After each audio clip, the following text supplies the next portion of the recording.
स्वागत। मैं आपका साथी कंदर, आपके इस अपने चैनल के एजुकेशन पर आपका बहुत बहुत स्वागत है। हम इससे पहले वाली वीडियो पर सीटेट के सिलेबस के बारे में बात किए थे। आज हम जिस पर बात करेंगे वो हमारे उस सीटेट के में जो हमारा एक पोर्शन, बहुत बिग पोर्शन कवर करता है पूरे सीटेट में, और वो है चाइल्ड डेवलपमेंट एंड पेडागोजी। आज हम उनमें कौन कौन से टॉपिक आते हैं और उनको हम किस तरह से पढ़ें, क्या पढ़ें, उनके बारे में बात करेंगे।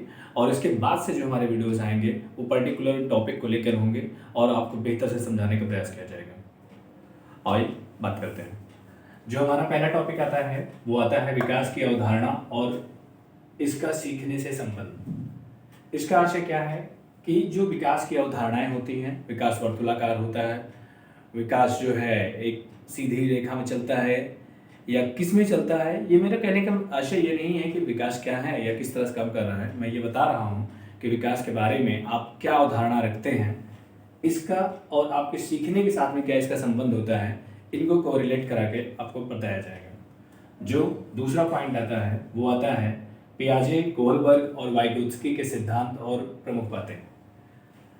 ये तीन वैज्ञानिक हैं जिनके बारे में हमें फुल डिटेलिंग करना है। पहले वैज्ञानिक हैं पियाजे, दूसरे कोहलबर्ग और तीसरे वाइगोत्स्की। इनके प्रमुख सिद्धांत क्या हैं? जैसे पियाजे ने कहा कि पहले भाषा आता है फिर विचार आता है, ये वाइगोत्स्की का कहना था। पियाजे कहते थे कि पहले विचार आता है बाद में भाषा आती है। नैतिक कोहलबर्ग ने मोरल पे इन्होंने अपना पॉइंट बताया। तो इन सब के बारे में जो जितने भी विभाग में इन्होंने बताया, मतलब जितने भी पार्ट में बताया कि भाई अधिगम के बारे में इनका क्या विचार था, अधिगम में ये क्या वर्क करते थे, इवन जो भी टॉपिक था इनके पूरे बारे में, इनका पूरा जीवन परिचय, पूरे फुल पोस्टमार्टम इस पर किया जाएगा। इतने से ही हमारे पूरे बाल विकास को समझने के लिए सफिशिएंट नहीं होगा। तो इसके चलते हम कम से कम 20 से 30 अदर वैज्ञानिक को भी समझेंगे जो पूरे बाल विकास को समझाने में हमें बहुत ही मदद करेंगे। और बहुत उनकी थॉट को बिना समझे, मैं कहूँ कि बिना बाल विकास को समझ पाना एकदम ना के बराबर है। हमारा जो अगला पॉइंट आता है उसमें आता है बहुआयामी बुद्धि। बहुआयामी बुद्धि से हम के बारे में हम जानेंगे कि बुद्धि के कितने आयाम होते हैं, कहाँ कहाँ से हैं, इन सब के बारे में बताएंगे। जो हमारा चौथा पॉइंट आता है वो आता है विद्यार्थियों के बीच व्यक्तिगत अंतर। जो शिक्षार्थियों या विद्यार्थी के बीच जो व्यक्तिगत अंतर होता है वो उनमें भाषा, जाति, लिंग, समुदाय, धर्म आदि की जो विविधता के आधार पर मतभेद होता है, इनको समझा जाता है कि एक शिक्षार्थी किस भाषा से आ रहा है, कहीं उसकी दूसरी भाषा है, कोई भाई इंग्लिश मीडियम में जा रहा है डायरेक्ट, उसकी हिंदी लैंग्वेज है, उसके घर का एटमॉस्फेयर उस तरह से है, तो उससे उस पर क्या मतभेद आते हैं शिक्षार्थियों को पढ़ने में, उसकी विविधता को, डाइवर्सिटी को हम लोग उसको समझेंगे। उसकी भाषा में अंतर है तो क्या है, जात कोई अंतर है तो है, अगर भाई कोई हाई अपर क्लास से है, मिडिल क्लास से है, मैं क्लास की बात कर रहा हूँ, कास्ट की नहीं। मैं जब ऐसे है जात में जो अलग अलग है तो आज के टाइम में दूसरा लिंग, लड़की है लड़का है, समुदाय, समुदाय का सीन है, कोई छोटे ग्राम परिवेश से आया है, कोई बड़े महानगर से आया है, तो वो उसका सबका अंतर पड़ता है। धर्म, कोई मुस्लिम धर्म को मानता है, कोई जैन धर्म, कोई हिंदू धर्म वगैरह वगैरह। इन सब पे एक शिक्षार्थियों के बीच उसका व्यक्तिगत अंतर क्या होता है, व्यक्तिगत अंतर की बात किया जाए, पर्सनल डिफरेंसेस क्या जाते हैं उसके, कि अगर कोई अच्छे से आया है समुदाय से तो उसका क्या असर है, और छोटा आया तो उसके जो व्यक्तिगत अंतर आएंगे, उन सब के डिफरेंसेस को समझेंगे तब जाके हमारा काम होगा।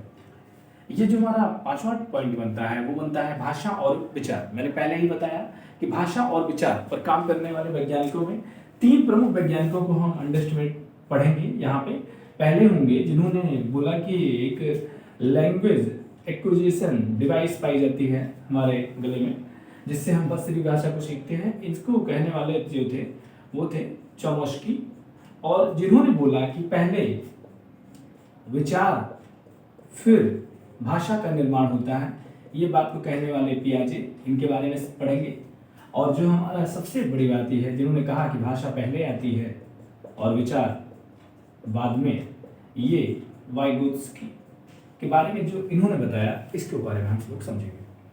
अब जो अगला पॉइंट हमारा आता है, वो जो हमारा अगला पॉइंट है वो पॉइंट है बाल विकास के सिद्धांत। कि बाल विकास के सिद्धांत से ये है कि बालक का विकास विभिन्न विभिन्न अवस्थाओं में कैसा होता है। शैशवावस्था में क्या होता है, बाल्यावस्था में क्या होता है, किशोरावस्था में क्या होता है, किस तरीके से उनका शारीरिक विकास होता है, किस तरह से उनका जो है मानसिक विकास होता है, किस तरह से उनका सामाजिक विकास होता है, किस तरह से उनका भावनात्मक विकास होता है, किस तरह से उनका नैतिक विकास होता है। इन सभी परिप्रेक्ष्यों को हम यहाँ पे इस टॉपिक के अंतर्गत समझेंगे, तब जाके हमें ये समझ में आएगा कि बालक का किस तरह से विकास किया जा सकता है।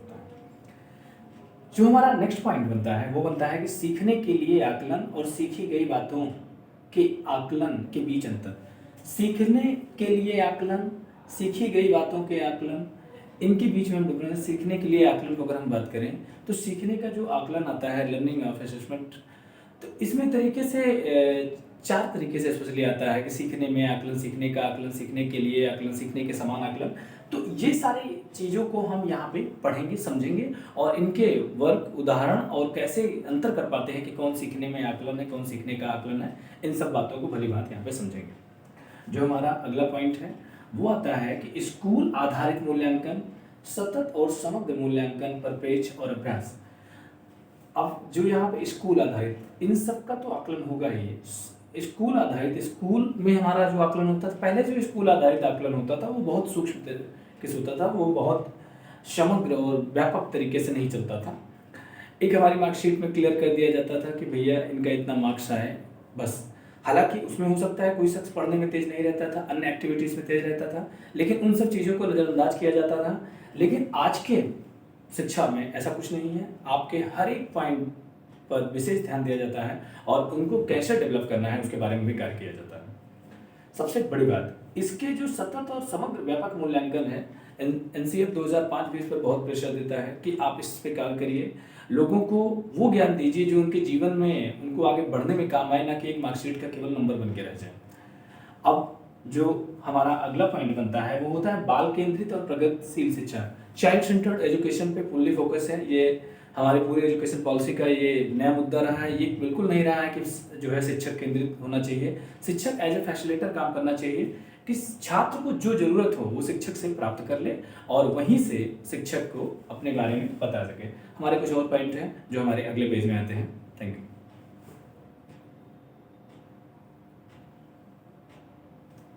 आइए चलते हैं अगले टॉपिक पर।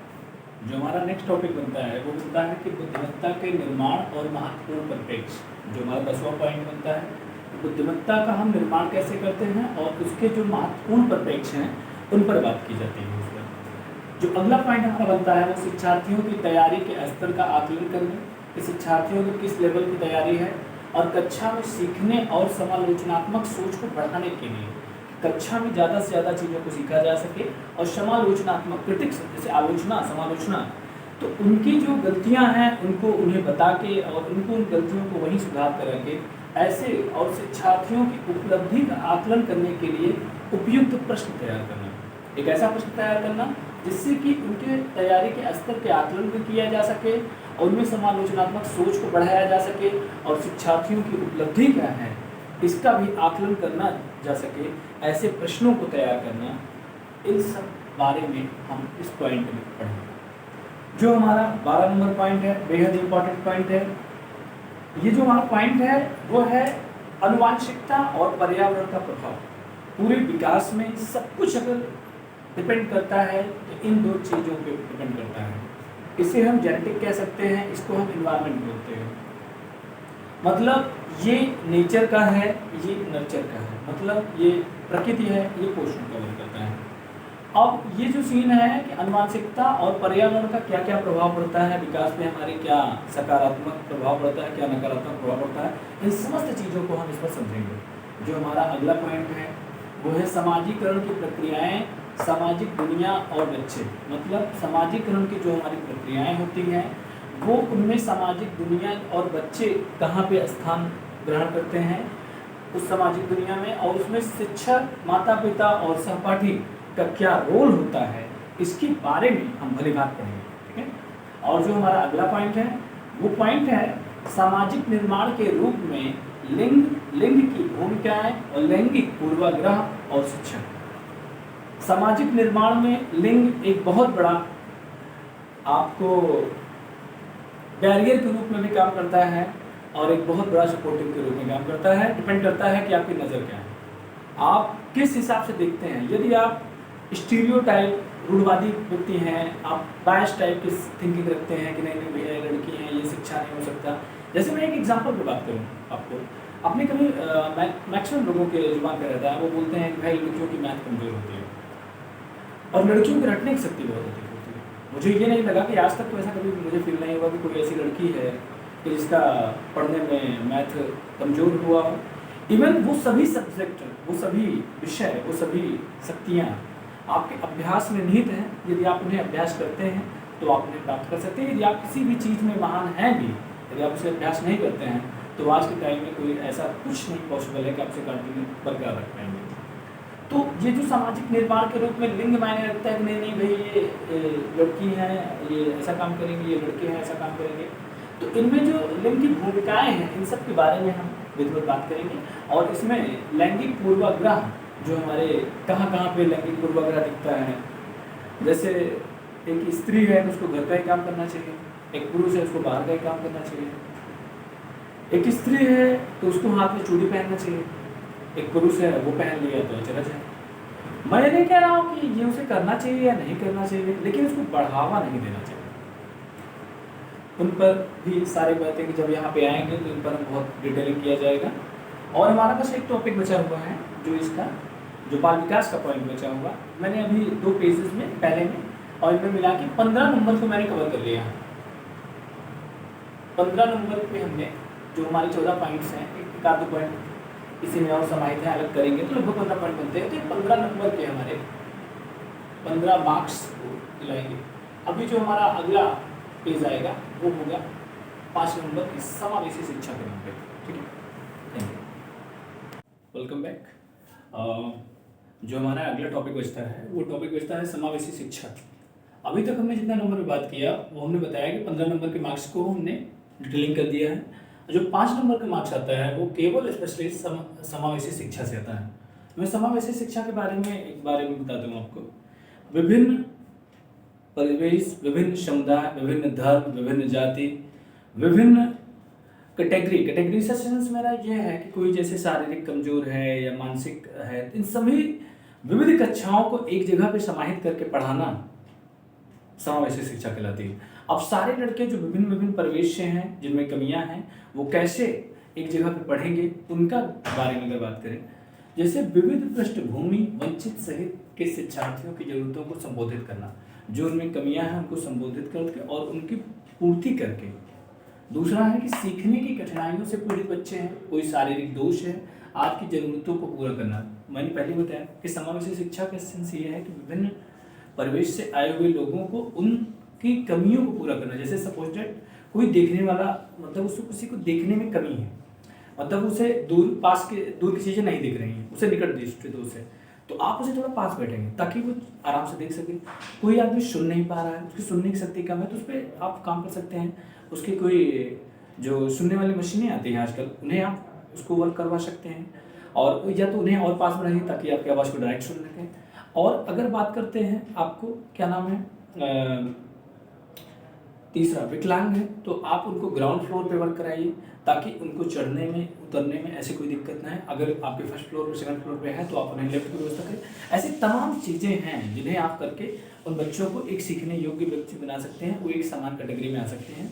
उनमें जो कमियाँ हैं उनकी प्रतिपूर्ति, उनके जो गैप हैं उनको फुलफिल करके उनको एक उचित वातावरण प्रदान करना समावेशी शिक्षा का मूल काम होता है। इन सब बातों को हम बेहद एक एक पॉइंट पर डिटेलिंग करेंगे जब हम वंचित बालकों पे बात करेंगे, जैसे वंचित पे बात करेंगे, विकलांग पे होंगे तो उनमें प्रतिभाशाली रचनात्मक जो विभिन्न तरीके हैं, जो हमारा अगला टॉपिक भी है इसमें देख रहे हैं कि प्रतिभाशाली रचनात्मक विशेष रूप से विकलांग और दिव्यांग शिक्षार्थियों की आवश्यकताओं को पूरा करना। इनमें जो प्रतिभाशाली व्यक्ति हैं, जैसे जिनमें बहुत एक जीनियस टाइप के भी लोग होते हैं, ऐसा थोड़ी ना है कि सब सामान्य वर्ग के हैं, 1% से 2% से, पर दुनिया में स्मार्ट आदमी भी हैं। तो उनको अगर आप सामान्य वर्ग के साथ में रखेंगे तो उनकी शिक्षा का कहाँ आप सही से उपयोग, उनके ब्रेन का कहाँ इस्तेमाल हो पाया।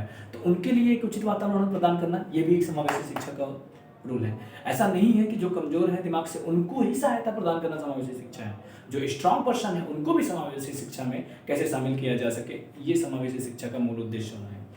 तो अभी आपने देखा कि हमने आपके 15 नंबर बाल विकास से 5 नंबर, समावेशी से कुल मिला के 20 नंबर को आपको डिस्कशन कर चुके हैं एक पार्ट में। अब ये 3 पेज में हमने इनको डिटेलिंग किया। लगभग ओवरऑल मिला के 17 से 20 टॉपिक बनते हैं, जिनको हम पढ़ाएंगे आपको कम से कम 25 से 30 टॉपिक में। हम और भी इनके बहस की चीज़ें, जो नए सिलेबस पैटर्न बदल हो रहे हैं, और हमारा मेन फोकस ये होगा कि आप बाल विकास और शिक्षण अधिगम को इतनी बड़ी बात समझें। हमारे अभी जो इनमें जो 10 नंबर, लगभग 15 नंबर बचा हुआ है 10 नंबर का, वो शिक्षण का पार्ट है, पोर्शन है। तो उस शिक्षण के पार्ट को आप पूरा समाहित करेंगे, कैसे आप शिक्षण को सीखेंगे, ये बाल विकास का होगा। जब हम उस टॉपिक में डालेंगे तो उसमें शिक्षण में हमारे हर विषय के शिक्षण से होंगे। गणित का भी शिक्षण होगा, हमारे जो है एनवायरनमेंट का शिक्षण होगा, पूरी दोनों लैंग्वेज का शिक्षण होगा, प्लस बाल विकास का शिक्षण इंक्लूड होगा। तो जो हमारा अगला वीडियो आएगा उस पर होगा, लेकिन इन पर होगा जो अभी हमने सिलेबस को डिटेलिंग करने का हमारा मेन आशय था। मैं चाहता तो इसको आपको एज ए प्रोवाइड करा देता। होता क्या है कि मोटी मोटा अगर हमारा सिलेबस दिमाग में हो तो हम किसी भी परीक्षा को, देखिए अगर आपके दिमाग में ये बताना हो कि आपका सिलेबस क्या है तो आप किसी भी दिशा में तैयारी कर सकते हैं, लेकिन आपका सिलेबस क्लियर हो तो आप सिर्फ उसी दिशा में कराते हैं। अकॉर्डिंग टू सिलेबस पढ़ा हुआ ज्ञान ही आपकी परीक्षा को विजय दिलाता है, अन्यथा कितना भी आपको नॉलेज हो कोई फर्क नहीं पड़ता। इसलिए मैंने सिलेबस को मोटी मोटा यहाँ क्लियर किया। अब आने वाले टॉपिकों में इनको बहुत ब्रीफली और बहुत डिटेलिंग किया जाएगा, सूक्ष्म और बृहद रूप से। इसलिए बता रहे हैं कुछ चीज़ों को शॉर्ट में जानना जरूरी है, कुछ चीज़ों को लॉन्ग में जानना जरूरी है, किसी में टू द पॉइंट पहुंचना जरूरी है, किसी में पूरे पॉइंट को क्लियरेंस करना है। इन सभी बातों को हम अगले टॉपिक, अगले वीडियो से शुरू करेंगे। Thank you so much.